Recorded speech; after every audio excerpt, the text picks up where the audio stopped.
La nuit tombait sur l'orphelinat des Églantines. Les murs de pierre grise semblaient se resserrer sous l'obscurité qui s'installait, et une odeur de cire froide flottait dans l'air, rappelant à Paul les bougies funéraires de son enfance. L'éducateur, d'un pas lent mais assuré, arpentait les couloirs silencieux, éclairés par la lueur tremblotante des lampes à pétrole.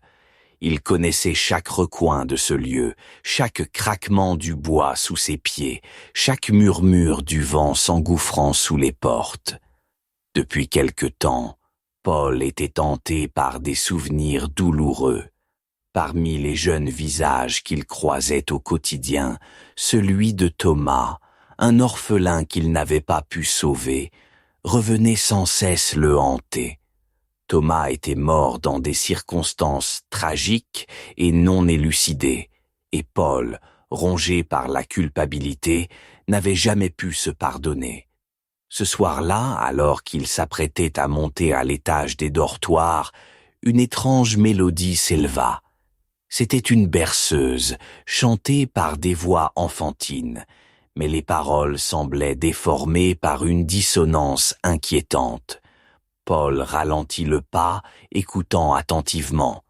La mélodie semblait provenir de plusieurs bouches, mais elle était si parfaitement synchronisée qu'elle en devenait presque surnaturelle. Il poussa la porte du dortoir principal. Les lits étaient alignés, les draps bien tirés, mais les enfants étaient absents. En revanche, une étrange lueur bleutée émanait de l'une des chambres plus petites, au fond du couloir. Paul s'avança prudemment, la main serrée sur la poignée de la lampe. Lorsqu'il entra, il vit une dizaine de dessins d'enfants épinglés au mur, chacun représentant un rituel étrange, des cercles tracés à la craie, des figures encapuchonnées, et au centre, une silhouette semblable à la sienne. Un frisson glacé parcourut son échine. Il recula d'un pas, mais son regard fut attiré par quelque chose d'écrit sur le mur.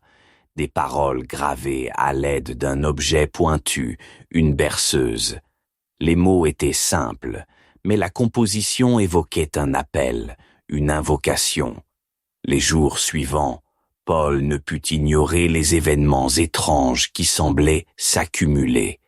Les enfants disparaissaient, sans laisser de traces, mais leur voix continuait de chanter cette berceuse, gravée à jamais dans les murs austères de l'orphelinat.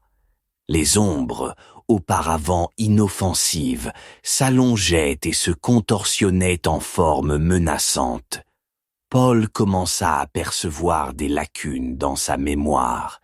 Il se retrouvait parfois dans des pièces sans se souvenir comment il y était arrivé. Les objets du quotidien prenaient des aspects inquiétants. La lampe à huile projetait des ombres mouvantes, les miroirs reflétaient des images déformées, et même les jouets semblaient animés d'une vie propre. Une nuit, alors que Paul somnolait dans son bureau, il fut réveillé par une sensation de froid intense. L'odeur de cire froide était plus forte que jamais, comme si une bougie s'était éteinte tout près.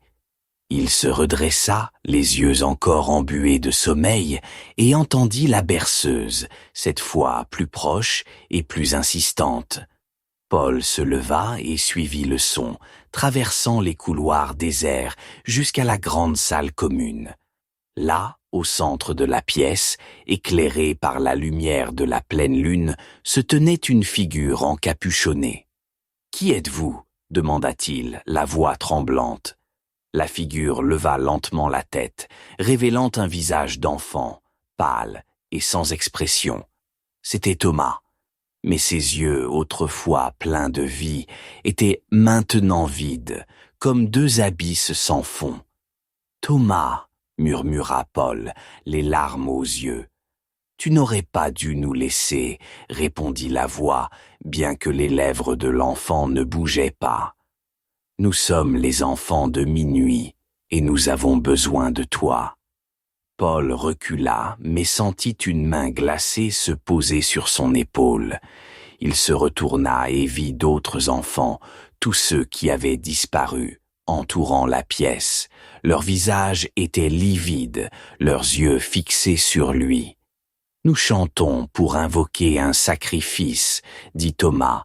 Et c'est toi, Paul. » La terreur paralysait Paul, mais il ne pouvait détourner le regard. Les enfants commencèrent à chanter, et la mélodie s'éleva, plus puissante et plus envoûtante que jamais. Les murs semblaient se resserrer, et l'air devint de plus en plus froid. Paul tenta de se libérer, mais les petites mains le retenaient fermement. « Pourquoi ?» cria-t-il, désespéré. « Pour que nos âmes soient libres, » répondit Thomas. Pour que nous puissions enfin trouver la paix. Paul sentit une douleur aiguë dans sa poitrine, comme si une force invisible lui arrachait le cœur. Il s'effondra sur le sol, les yeux grands ouverts, fixant le plafond où les ombres dansaient au rythme de la berceuse. La lumière de la lune faiblit, et les voix des enfants s'évanouirent dans un murmure. Paul sentit son esprit glisser dans l'obscurité, mais avant de sombrer complètement, il entendit une dernière phrase chuchotée à son oreille. « Tu es des nôtres maintenant. » Le silence retomba sur l'orphelinat, seulement troublé par le léger grincement des portes et le souffle du vent. Les enfants étaient partis, leurs âmes enfin libérées. Mais Paul, lui, était piégé, une nouvelle âme perdue parmi celles des enfants de minuit. Paul se réveilla en sursaut, le front perlé de sueur froide, son cœur battant à tout rompre. La berceuse résonnait encore dans ses oreilles, mais lorsqu'il ouvrit les yeux, il ne vit que l'obscurité de son bureau. Pourtant, une sensation persistante demeurait, comme si quelque chose d'important lui échappait. Il se leva lentement, son corps engourdi par la peur et la fatigue, et se dirigea vers la porte. Les couloirs de l'orphelinat semblaient plus étroits, comme si les murs avaient bougé pendant la nuit. Paul avançait à tâtons, ses mains frôlant les pierres froides et rugueuses. Chaque pas résonnait comme un écho lointain, amplifiant son sentiment d'isolement. Il atteignit finalement la grande salle commune, mais elle était vide, dépourvue de la figure encapuchonnée et des enfants fantomatiques.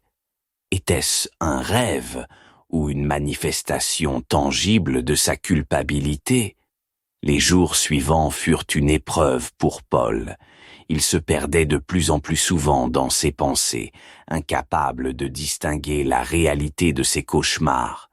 Les visages des enfants qu'il croisait semblaient flous, leurs voix lointaines et désincarnées.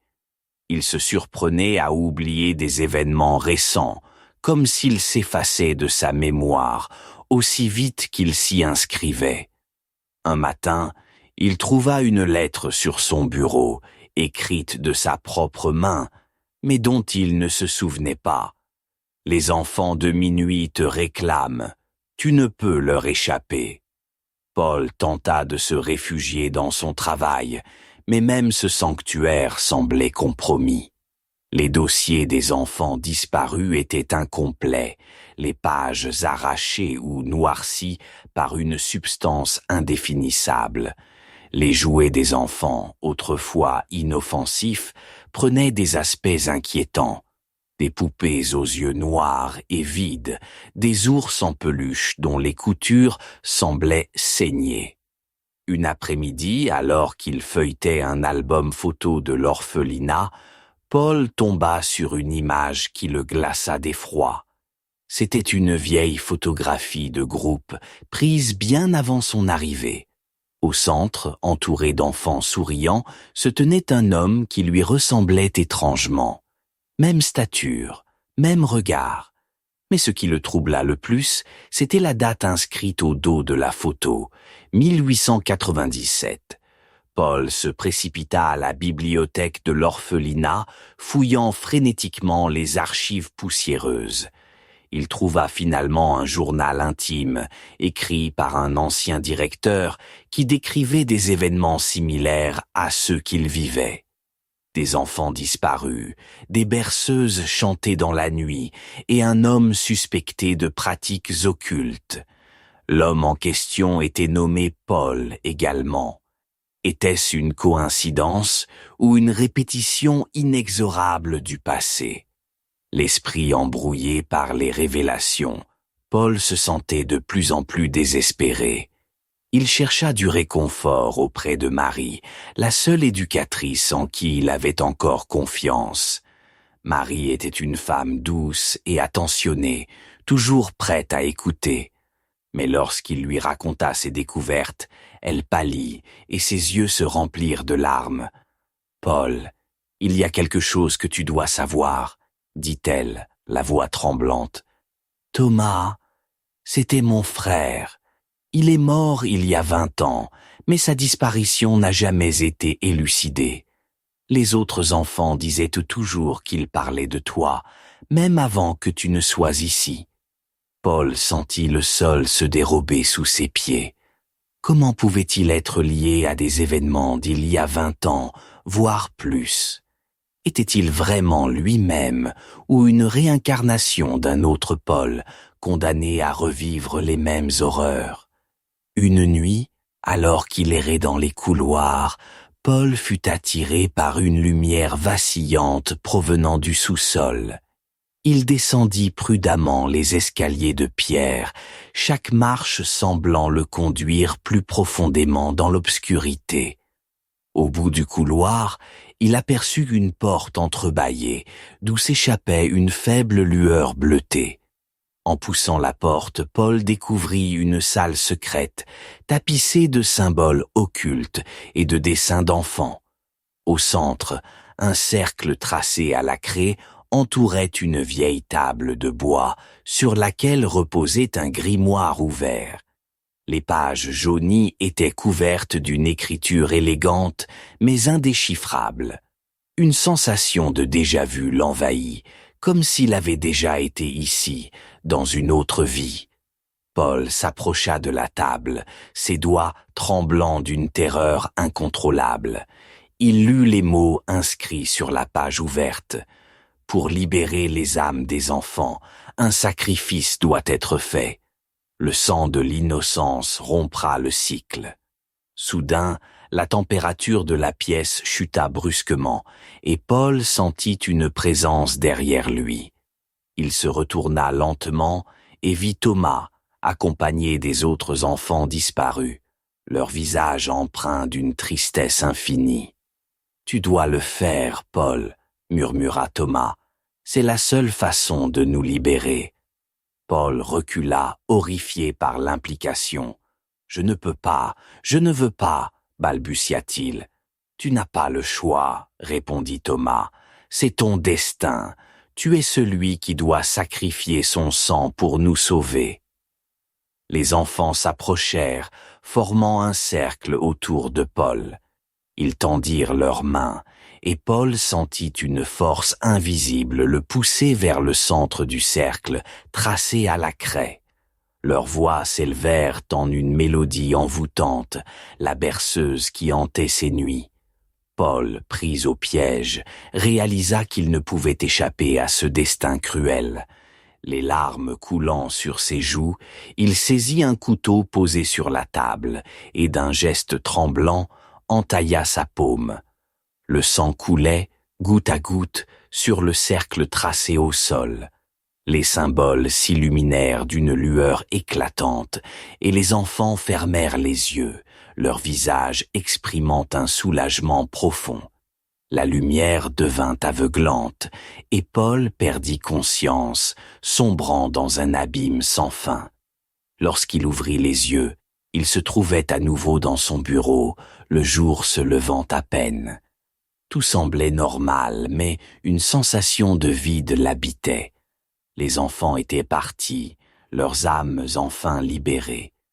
Paul se leva et sortit de son bureau, parcourant les couloirs de l'orphelinat. Les murs, autrefois oppressants, semblaient plus lumineux, comme si une lourde malédiction avait été levée. Pourtant, un sentiment de malaise persistait, une conscience aiguë de l'horreur qu'il avait vécue. Alors qu'il atteignait la grande salle commune, Paul s'arrêta net. Sur le mur, gravé à même la pierre, se trouvait une inscription. « Nous sommes les enfants de minuit. Nous reviendrons. »